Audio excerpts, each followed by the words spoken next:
has a SATA interface, and just see, here's an ATA interface. See where the power cord right here? It's a little bigger. An ATA, the long piece,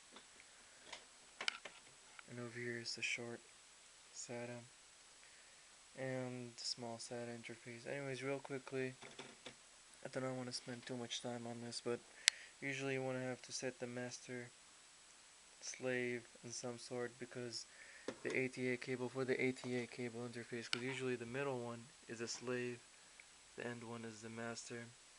It's just a regular computer thing.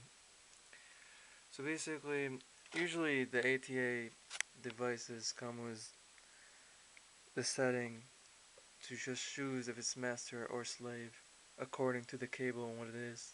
Anyways, ask your instructor inshallah later on. He should explain this a little bit more detail. But usually right now most things come with SATA interfaces. So anyway, so basically we want the hard drive to be in. Here's the power supply, which we're just going to focus on connecting SATA interfaces. So here, as you will see right here, just going to have to connect this. See? Easy does it. Very easy. Here's the cable. And then you want to look for the SATA interface, which is on your motherboard, which is right here. You have 6 of them, alhamdulillah. So it means that you can connect up to 6 devices. Of course, if you would like to connect more devices, you can buy some PCI card the same as this, or on PCI Express the same as the small PCI interfaces, which supports a couple of SATA, which supports more than one SATA device. Anyways, so basically just have to click it. There we go. I believe you guys heard the clicking noise, clicking sound. That means that it's, this type of SATA cable has some type of lock mechanism. So anyways, yeah, so now the SATA interface is all connected. So this is for the hard drive. Now for the DVD drive, we need another cable. Let's use an interface that doesn't have the lock mechanism. This is like a regular lock interface. Regular SATA cable. So anyways,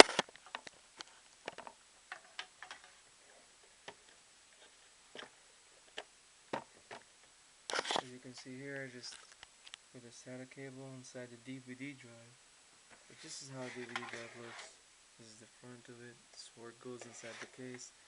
This is of course just for, showing you guys about how to build a computer. This is why it's not inside a case. There we go. So now you have 2 of them. There's one thing missing. So now we have everything to run a computer at the moment except for one component. RAM, CPU, graphics card, and a hard drive. DVD drive, you don't even need that in order to run a computer, but you can have it as an extra. Of course, you still need installations and everything, but it's not required for a computer to run. So anyways, the only thing that is missing at the moment is the power supply, the thing that gives power to the entire computer. And of course the CPU fan, but we already knew that. So for the power supply, you have 2 connectors, 2 to 3 connectors. Of course, excuse me, I forgot one more device. It's not required, but it's a floppy drive. I mean, usually most computers don't even come with those these days. Anyways, so for the power connector, there's 2 types of connectors, which is right here, and the second one, which is SATA, right here. That's for the devices, that is. Now for the motherboard connector, it will always look like this. In most modern day motherboards, it will be like a long cable, long connector like this. Usually the end over here is disconnected, so sometimes you might find this disconnected, so you want to connect it together to this long piece, because some motherboards support this entire thing without the 4 connectors right here, or it supports everything. Also, you have this small connector right here, which is very important for the CPU, which some motherboards require and some do not. Of course, there's a similar type of connection, which is for graphics card PCI Express. We will not get into that too much, but it needs like usually on modern day power supplies, things like GPU is written on its CPU, motherboard, so you'd usually know where to connect these. But for now, this is for the motherboard. This is for the CPU, the 4 connector, small connector right here. And regular devices, fans, whatnot. This small connector right here, I forgot about this, is for the floppy drive. This is for the floppy drive, and usually small type of devices like the floppy drive. And last but not least is the SATA drive right here. I mean the SATA devices. This is the small connector for the SATA devices. So anyways, let us connect all this together. On the motherboard itself, you have, here's where the motherboard connection goes, the long board. Excuse me, that's the wrong one, right here. This is a long power cable, long power connector right here, where the motherboard is installed.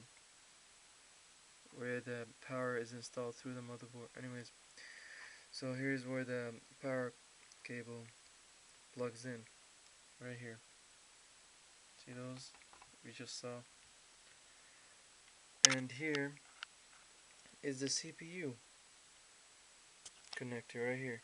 Of course, over here it has 4 of them. Sometimes a couple of new motherboards has 2 CPU connectors, but we will use one um for this demonstration.